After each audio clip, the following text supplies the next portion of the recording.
संविधान बचाओ देश बचाओ समाजवादी पीडीए रथ यात्रा समाजवादी अनुसूचित जाति प्रकोष्ठ के राष्ट्रीय अध्यक्ष श्री राहुल भारती के नेतृत्व में जनपद हरदोई से चलकर सेहरा मऊ दक्षिणी से पहले शाह बचाओ देश बचाओ बचाओ देश बचाओ देश यादव जिंदाबाद देश यादव जिंदाबाद संविधान बचाओ देश बचाओ नेताजी अमर रहे नेताजी अमर रहे बाबा साहब अमर रहे बाबा साहब अमर रहे माननीय मुलायम सिंह यादव जी अमर रहे माननीय मुलायम सिंह यादव जी अमर रहे देश यादव जिंदाबाद समाजवादी पार्टी जिंदाबाद संविधान बचाओ देश बचाओ संविधान बचाओ देश बचाओ।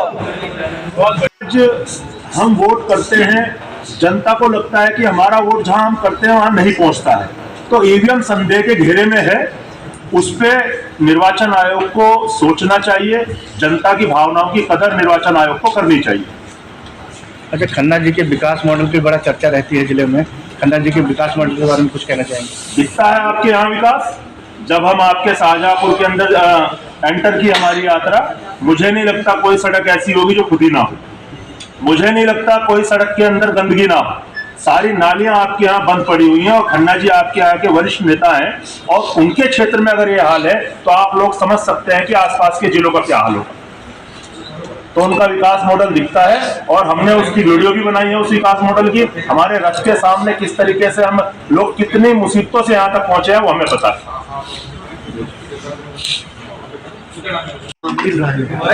हम 17 तारीख को लखनऊ से चले थे, आज कल शाहजहांपुर पहुंचे हैं और आप देख सकते हैं लाखों की तादाद में लोग हमारा स्वागत कर रहे हैं और बड़े काफिले के तहत इस यात्रा का समर्थन करने का काम कर रहे हैं।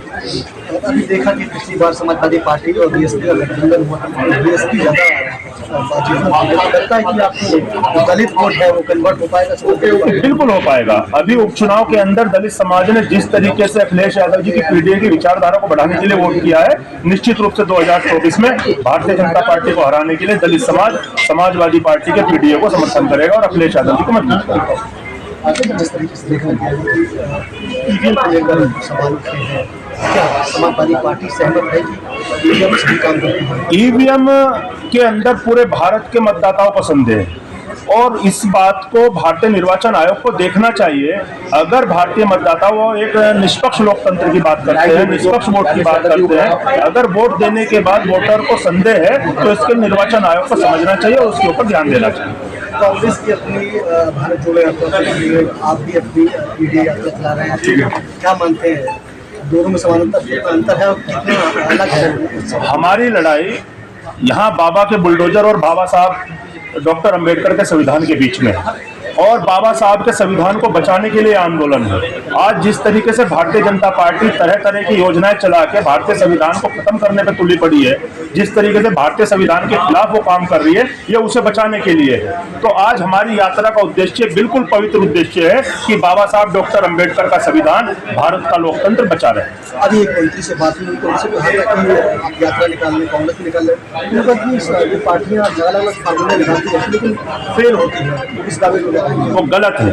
आज हम यात्राएं निकाल के अपने लोगों को चेताने का काम कर रहे हैं, ये बताने का काम कर रहे हैं कि भारतीय जनता पार्टी किस तरीके से भारतीय संविधान को खोखला करने का काम कर रही है। आज अगर वो हमारी यात्राओं की बात करते हैं तो वो जिस तरीके से अपनी यात्राएं निकालने का काम करते हैं, छोटी छोटी जगहों पे सरकारी मशीनरी का उपयोग करके वो जिस तरीके से यात्राएं करने का काम कर रही है, जिस तरीके से वो कार्यक्रम करने का काम कर रही है, वो अपनी गरवान में झांकने का काम करें, फिर हमारी यात्रा के बारे में बात करें। ये राम मंदिर में प्राण प्रतिष्ठा होनी है, इसको लेकर आपकी अध्यक्ष हमारे अध्यक्ष जी ने मना नहीं किया। राष्ट्रीय अध्यक्ष जी ने कहा है कि भगवान राम सबके हैं और भगवान राम जब हमें बुलाएंगे हम जब जाएंगे।